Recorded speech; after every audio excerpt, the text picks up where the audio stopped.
pemirsa Seni TV yang pernah berada di TV-nya Orang Bukit Tinggi. Kembali kita bertemu dalam program podcast Seni TV.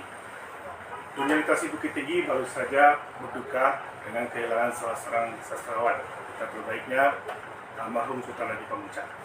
Beliau telah pergi meninggalkan kita semuanya dengan karya-karya terbaiknya dan juga goresan-goresan pena beliau yang sangat menggema dan juga sangat berkesan bagi para pembacanya. Nah, di studio kami kali ini telah hadir Bang Arbi Tanjung.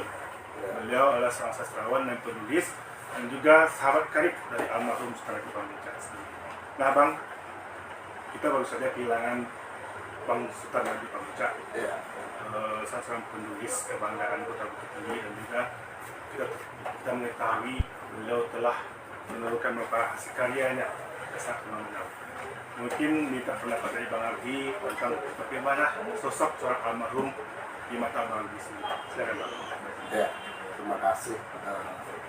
Benar, sampai hari ini kita masih proses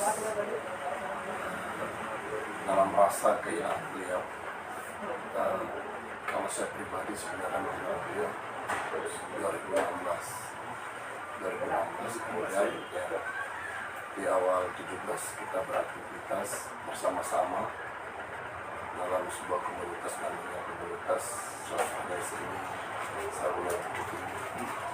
Nah, ya, saya ketuanya, beliau wakil, beliau adalah wakil Sarula. Nah, ada yang menarik tentang beliau adalah beliau itu profesi utamanya adalah pedagang. Beliau itu berdagang di pasar ini, bahkan tepat di belakang terminal, kiosnya belakang-belakangan dari loket Jatra, mana salah saya. Nah, beliau sehari-hari berdagang, tapi sambil pelanggan, beliau mencoba menggali, beliau membaca, beliau juga menulis. Hal itu tampak jelas dari betapa tinggi intensitas beliau melemparkan tulisan-tulisannya ke media, khususnya media sosial. Nah, kita tahu beliau ini intensnya, konsennya itu ke karya-karya klasik.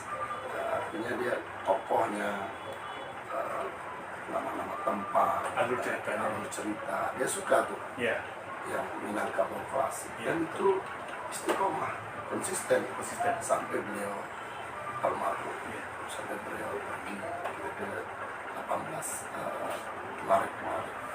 Yang pertama. Yang kedua, jarang-jarang ada, menurut saya jarang-jarang ada pedagang yang memang dunia lainnya adalah penulisan.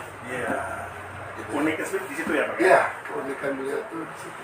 Dan yang paling khas adalah dia setia sekali dengan Minangkabau, terutama pemakaian bahasa ibu dalam karya-karya. Itu yang paling jelas.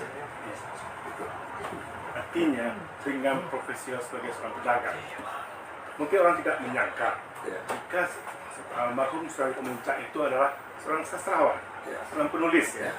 Nah, mungkin itu menjadi semacam keterkejutan juga bagi orang gitu kan, bahwa sosok Sultan Pamuncak dia juga bisa menghasilkan sebuah karya.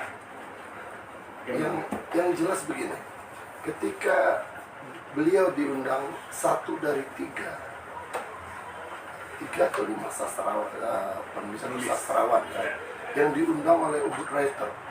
Ubud Writer itu sebuah event sastra yang mendunia, dan pada masa itu gengsinya kita bilang high class gitu, high class lah. Kita tidak sampai kita di jejaring sesama kawan-kawan saat itu, siapa itu Sultan Haji Pamuncak. Ternyata setelah beliau pulang dari sana, kita malah berinteraksi akrab dengan beliau sampai beliau wafat. Jadi memang prestasi Ubud Writer dia itu adalah sebuah dan itu sebuah capaian yang luar biasa. Karena biasanya event Ubud Writer panitia itu membuat sebuah prasyarat atau ketentuan-ketentuan agar lolos. Itu yang mengirim proposal itu apanya banyak. ya. Dan salah satunya adalah beliau. Luar biasa. Iya. Dan dalam lewat, kalau nggak salah saya lewat novelnya Harimau Betina. Iya, Harimau Betina. Iya, salah satu. Dan dengan karya Harimau Betina itu beliau bisa menembus skala internasional ya. Membawa nama Minangkabau, dan dengan namanya Minangkabau, tampilan fisik pribadi dia mulai berangkat dari Bukit Tinggi ke sana dengan keminangkabauannya. Sampai di sana juga dia berbahasa Minang. Sampai ada sebuah cerita yang saya baca di sebuah media, ketika ingin diterjemahkan, panitia minta ada nggak di antara peserta yang pandai berbahasa Minang. Salah satu orang berdiri, dan itu kemudian orang yang menerjemahkan ke dalam bahasa Minang ini adalah sahabat beliau juga yang sangat mendukung aktivitas beliau, Bang Riri Satria, Direktur Jakarta International Cargo, salah satu BUMN yang diamanahkan oleh TAIPOI. Dan beliau sangat mendukung kegiatan-kegiatan almarhum. Nah, seorang Sutradara di Pamuncak yang sudah kaliber internasional, yang sudah membentang sampai ke dunia, cuma di kampungnya sendiri, beliau mungkin belum lama eksis, belum lama diketahui dan dikenal orang bahwa beliau adalah seorang sastrawan yang sudah mendunia. Nah, menurut Abang sendiri sebagai sahabat beliau bagaimana ya? Fenomena gimana itu? Saya pikir ini sebuah fenomena yang lazim, karena biasanya orang lebih banyak dikenal besar di luar timbang di dalam rumahnya sendiri. Ya, benar. Karena beliau pernah juga ketika saya berkunjung antara 2017 sampai 2022 dalam sakitnya, beliau juga pernah curhat bahwa di lingkungan keluarga juga tidak semuanya mendukung atas penulisannya, karena dianggap sebuah aktivitas yang sia-sia, buang-buang waktu. Artinya beliau pernah curhat itu ke kita bahwa di keluarga juga nggak mulus-mulus amat dukungan bahwa aktivitas ini memang full diterima oleh keluarga, apalagi masyarakat luas kan. Jadi saya melihatnya ketika beliau sedang dalam spirit tinggi, penyakitnya datang. Jadi beliau itu awal-awal 2016 ke 19 awal itu sangat aktif dengan pertemuan-pertemuan yang sifatnya silaturahim antar penulis atau antar seniman atau antar, dia ikut itu, kecimpung itu. Namun pasca itu sakit, beliau mulai tersakitnya sudah mulai terasa mengganggu, beliau menjauh dari arena. Dan menurut saya di situ juga orang kehilangan agak alpa. Tapi kalau bertemu dengan saya ditanya, Sultan mana? Sultan mana? Jadi terakhir nggak salah saya itu teman-teman dari beberapa kota, dari Jawa, Bali, dari Maluku, ketika acara Temu Penyair Asia Tenggara pertama di Padang Panjang, itu teman-teman minta saya memandu untuk datang ke toko beliau. Nah, kami duduk di sana rame-rame, ada bareng-bareng, ada foto bersama tuh. Ada dari Bali, dari Maluku. Ya, foto dengan dia. Dengan foto backgroundnya itu toko dia gitu, toko kaos kaki, ada payung, dan teman-teman sangat bahagia dan mendoakan agar beliau segera pulih dan bisa ikut lagi duduk bareng-bareng gitu. Nah, menjelang kepergian beliau juga aktif ya untuk ingin membina anak-anak pemula atau anak-anak muda yang hobi dengan menulis, di mana beliau juga merintis namanya sebuah komunitas bersama dengan dinas terkait. Nah, di situ beliau juga ingin berhasrat atau bermaksud bahwa nanti anak-anak ini kita akan makamkan, kita akan buat anak-anak ini tuh tahu tentang menulis itu apa, kita bisa memberikan karya atau segala macamnya. Nah, rupanya impian beliau ternyata belum kesampaian. Dan terakhir, beliau juga yang fenomenal itu beliau mendapatkan anugerah literasi. Literasi Sumatera Barat ya. Dari Tabatabai Albi sendiri, bagaimana pandangan itu dari literasi? Ya, saya pikir Anugerah tersebut. ya anugerah ya. Karena memang ya provinsi sebenarnya sudah setiap tahun selalu mengirimkan semacam sosialisasi ke kabupaten dan kota Iya. agar dinas terkait literasi, kepenulisan dan lain-lain itu mengajukan figur-figur yang bisa menjadi representasi kota atau kabupaten itu. Nah, saya pikir kalau itu jatuh ke tangan Sultan untuk Bukit Tinggi, itu saya pikir memang sudah pada tempatnya. Sudah lengkap ya? Ya, memang sudah pada tempatnya. Iya. Dia diam dalam artian dia menurut orang, menurut yang kacamata publis, yang ramai ini, tapi dia selalu berbuat. Dan saya pikir saya melihatnya ada keteladanan khusus bahwa dia hanya tahu berbuat dan melakukan.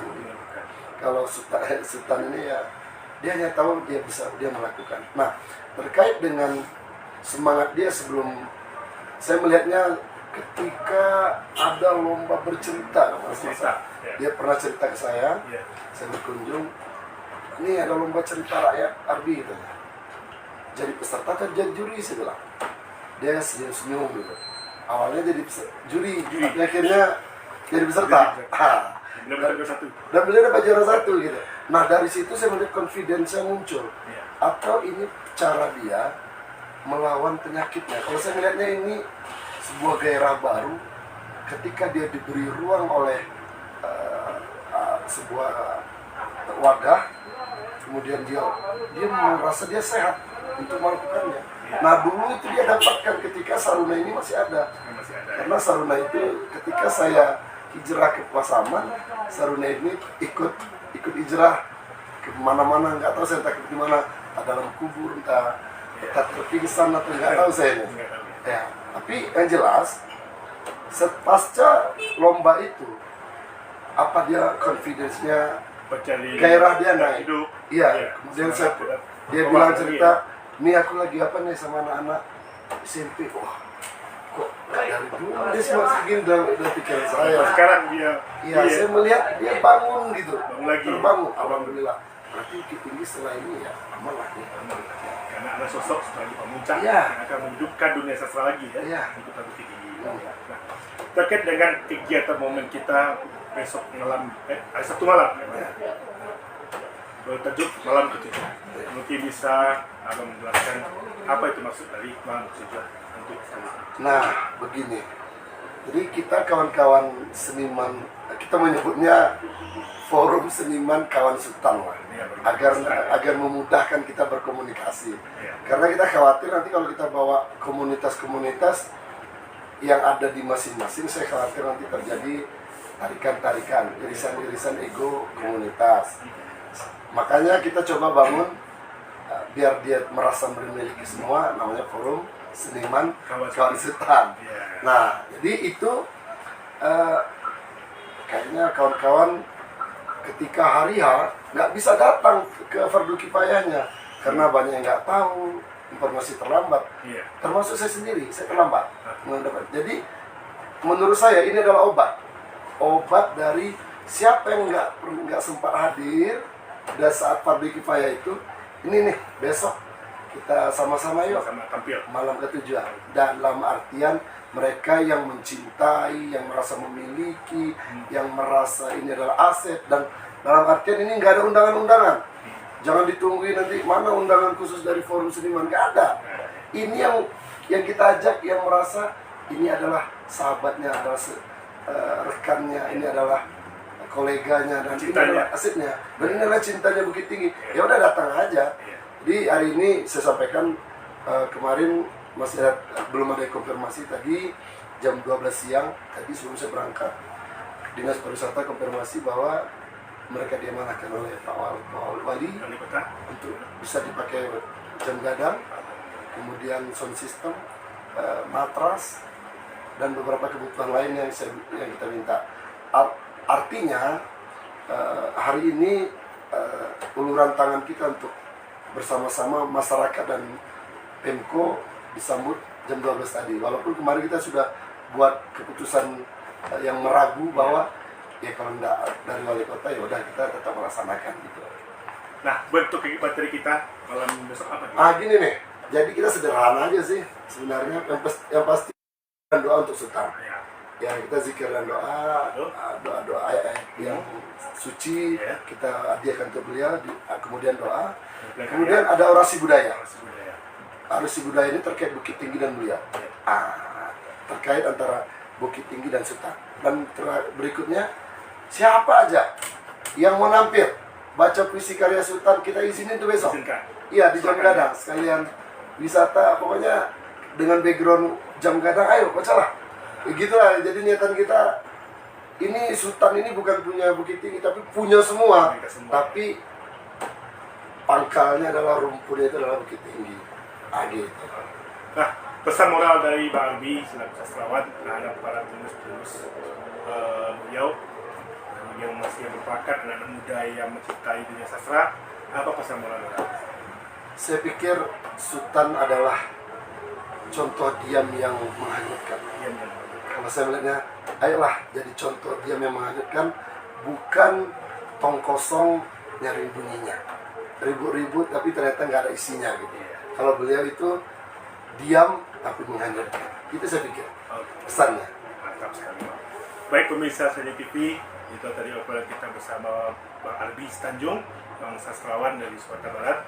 Nah, semoga apa-apa yang telah digariskan dan telah dicetuskan oleh almarhum Sultan Haji Pamuncak dapat diikuti oleh para penulis-penulis muda, sastrawan muda di Kota Bukit Tinggi nantinya. Baik, Bang, terima kasih banyak, Pak. Iya, siap. Kesempatannya, Bang. Semoga nanti waktu kita bertemu kembali. Siap. Nah, oke, Pak. Nah, saya akhiri. Assalamualaikum warahmatullahi wabarakatuh.